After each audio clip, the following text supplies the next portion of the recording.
Newcastle, England. But in the early hours of Wednesday, October 16th, that warmth was shattered. A deafening roar ripped through the peace of a quiet residential street. A house, once a beacon of life and family, was reduced to rubble in a heartbeat. The explosion on Violet Close, Benwell, was heard for miles around. Neighbours awoke to scenes of chaos and destruction.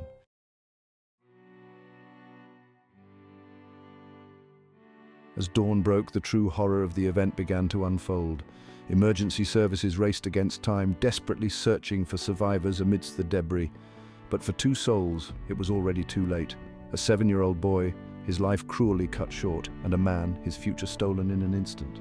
The news spread like wildfire through the tight-knit community. Disbelief, shock, and then an overwhelming wave of grief. How could something so horrific happen, so close to home? The people of Newcastle began to come together to mourn, support, and try to make sense of the unimaginable.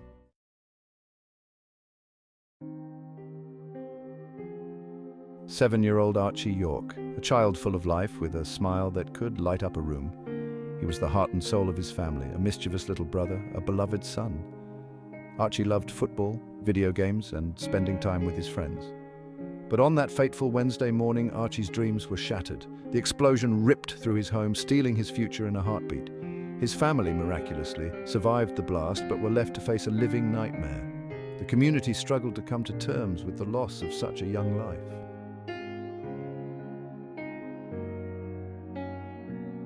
Archie's aunt, Abby York, spoke for the family, her voice heavy with grief. She described Archie as a loving boy, with a cheeky little grin on his face all of the time. A boy who loved life, who brought joy to everyone he met. A boy whose absence would leave an unfillable void in their lives. Her words, raw and heartfelt, resonated with the entire community.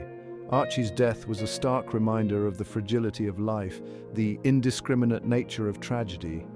As news of Archie's death spread, tributes poured in from across the city and beyond. Flowers, teddy bears, and messages of love adorned the street where he once played, a symbol of a life cut short, a community united in sorrow.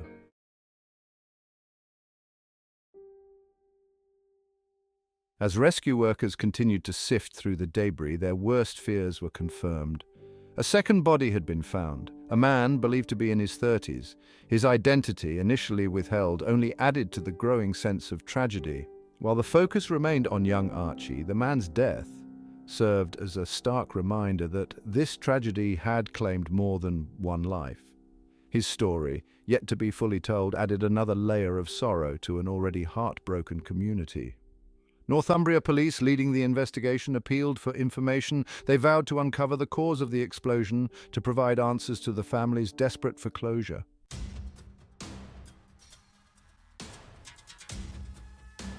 In the immediate aftermath of the explosion, every second counted. The emergency services sprang into action, a symphony of sirens piercing the early morning darkness. Firefighters, paramedics, and police officers raced towards the devastation on Violet Close. Flames engulfed what remained of the building, sending thick plumes of smoke into the sky. Amidst the chaos, the first responders remained focused, their every move driven by a desperate hope of finding survivors. Each cough, each muffled cry from beneath the rubble ignited a surge of adrenaline. The world watched, holding its breath, as the desperate search for survivors continued.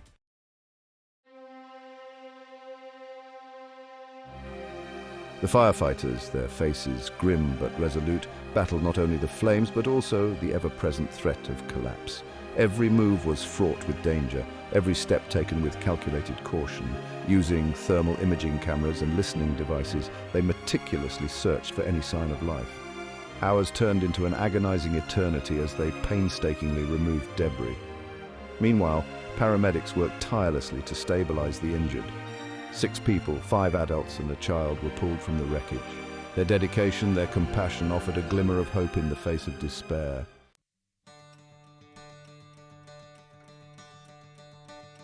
As news of the explosion spread, the community of Benwell rallied around those affected. Neighbours opened their homes to those displaced, offering comfort and a warm meal. Strangers donated clothes, food, and essential supplies. Local businesses stepped up, offering their services and resources to aid the relief efforts.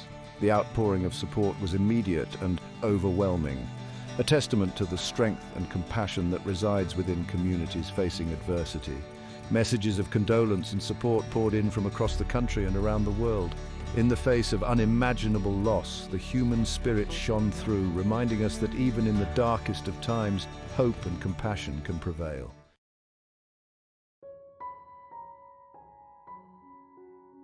Days turned into weeks, the initial shock giving way to a numbing disbelief. Life around Violet Close attempted to resume a semblance of normalcy, yet the gaping hole where those houses once stood served as a constant reminder of the tragedy. The laughter of children playing, once a familiar sound, seemed distant, replaced by a heavy silence. Residents, their faces etched with a mixture of grief and apprehension, walked the streets with a newfound sense of vulnerability. The blast had not only ripped through brick and mortar, but had also shaken the very foundations of their community. The familiar rhythms of daily life were now tinged with a sense of fragility. Whispers of the explosion followed them like shadows, a constant undercurrent of fear and uncertainty.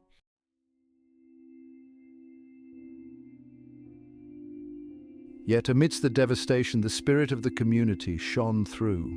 The shared grief, the collective trauma became an unexpected source of strength. People reached out to one another, offering comfort, support, and a shoulder to cry on. The colour green, Archie's favourite, became a symbol of remembrance. Ribbons adorned lampposts and fences, a poignant reminder of the young life lost. Neighbours, once strangers, found solace in sharing stories of Archie. A makeshift memorial near the explosion site became a focal point for the community's grief.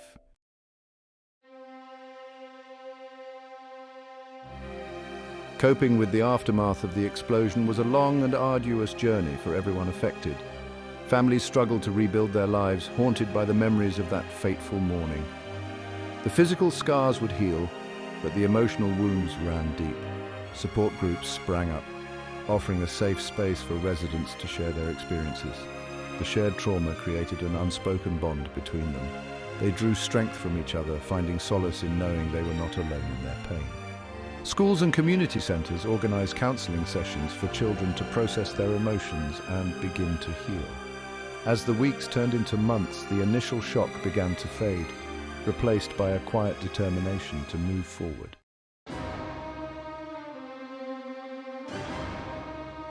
As the community grappled with its grief, the investigation into the cause of the explosion continued. Northumbria Police, working alongside fire investigators and forensic experts, meticulously combed through the debris.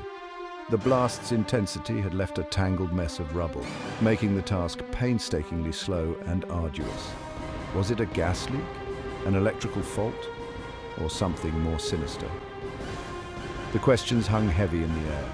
Superintendent Darren Adams, leading the investigation, promised a thorough and transparent investigation. "We owe it to the victims, their families, and the entire community to find out what happened," he stated.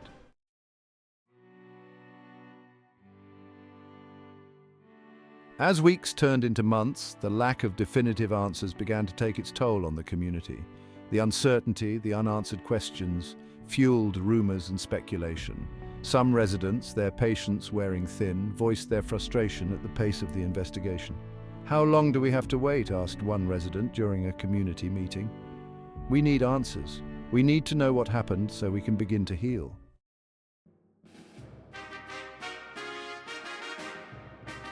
While the criminal investigation continued, the families of the victims began to explore legal avenues. Solicitors specializing in cases of negligence and corporate liability were consulted. The possibility of a civil lawsuit seeking compensation for the loss of life and property loomed large. Was the explosion preventable? Were there oversights, failures in maintenance, or breaches of safety regulations that contributed to the tragedy? The tragedy also sparked a wider debate about safety regulations and building codes.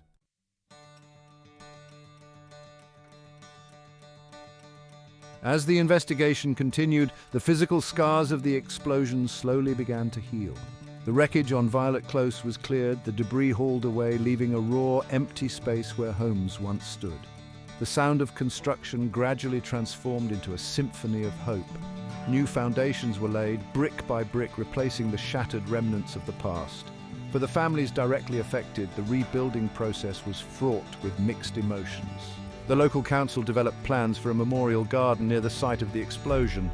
The garden, a symbol of hope emerging from tragedy, would serve as a lasting tribute to the enduring power of the human spirit.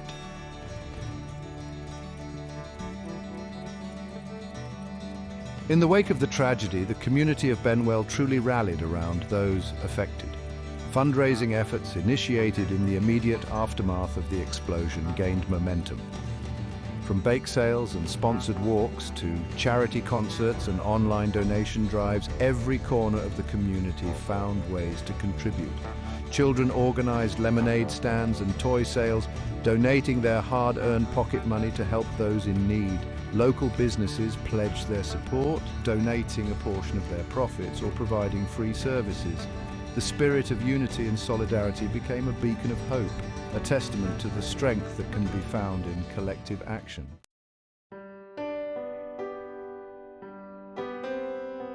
As time passed, the raw grief gradually softened, leaving behind a profound sense of loss and a community forever changed. The explosion on Violet Close would forever be etched in the collective memory of Benwell, a stark reminder of the fragility of life and the importance of cherishing every moment. The memorial garden, bathed in the soft glow of the setting sun, became a place of solace and remembrance. Families gathered there to share stories, to find comfort in shared grief, and to honor the memory of their loved ones. The laughter of children playing, once silenced by tragedy, returned to the streets of Benwell, a poignant reminder that life, though precious and fleeting, goes on. The green ribbons, faded but not forgotten, remained a symbol of Archie York, his infectious smile forever etched in the hearts of those who knew him. His memory, along with that of the other victim, lived on in the acts of kindness, the spirit of resilience, and the enduring sense of community that came to define Benwell in the wake of tragedy.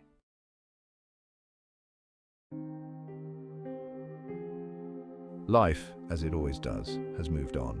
Violet Close, once a scene of unimaginable devastation, stands rebuilt, a testament to the resilience of the human spirit. New families, drawn by the promise of fresh beginnings, now call those houses home. But beneath the surface of normalcy, the scars of that tragic October morning remain. They linger in the quiet moments, in the shadows of what was. A sudden loud noise, the smell of smoke, a news report of a similar tragedy, triggers that transport those who were there back to that horrific day.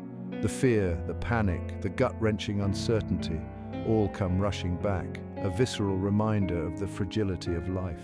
For the families of Archie and the man who also lost his life, the pain is a constant companion. The empty chair at the dinner table, the unfinished games, the silent echoes of laughter in the hallway, a constant agonizing reminder of what was and what can never be again. The world has moved on, but for them, time seems to stand still, frozen in that moment of unbearable loss.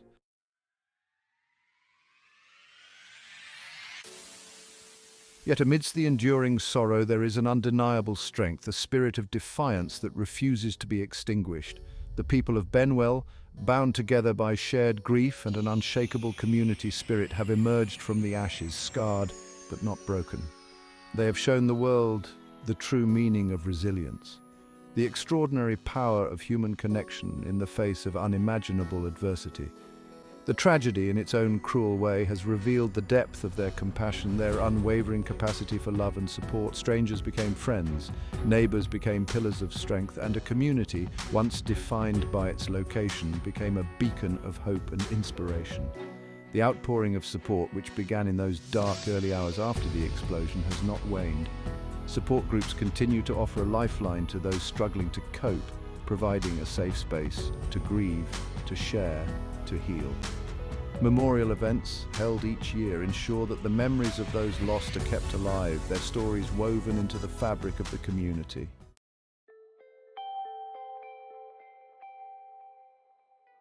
The explosion on Violet Close was a stark reminder of the fragility of life, the indiscriminate nature of tragedy. It was a wake-up call, a stark reminder to cherish our loved ones, to appreciate the preciousness of each fleeting moment. For in the blink of an eye, everything can change. But from the ashes of devastation, hope has emerged. The hope that comes from shared grief, from the knowledge that even in the darkest of times, we are not alone. The hope that comes from witnessing the extraordinary resilience of the human spirit, the unwavering capacity for love, compassion, and support that resides within us all. The memory of that tragic day will forever be etched in the heart of Benwell, but it is a memory tempered by the knowledge that even in the face of unimaginable loss, life goes on. And it is in the way we choose to move forward, in the way we honor the memory of those lost by living our lives to the fullest, that we truly find hope, healing, and the enduring strength of the human spirit.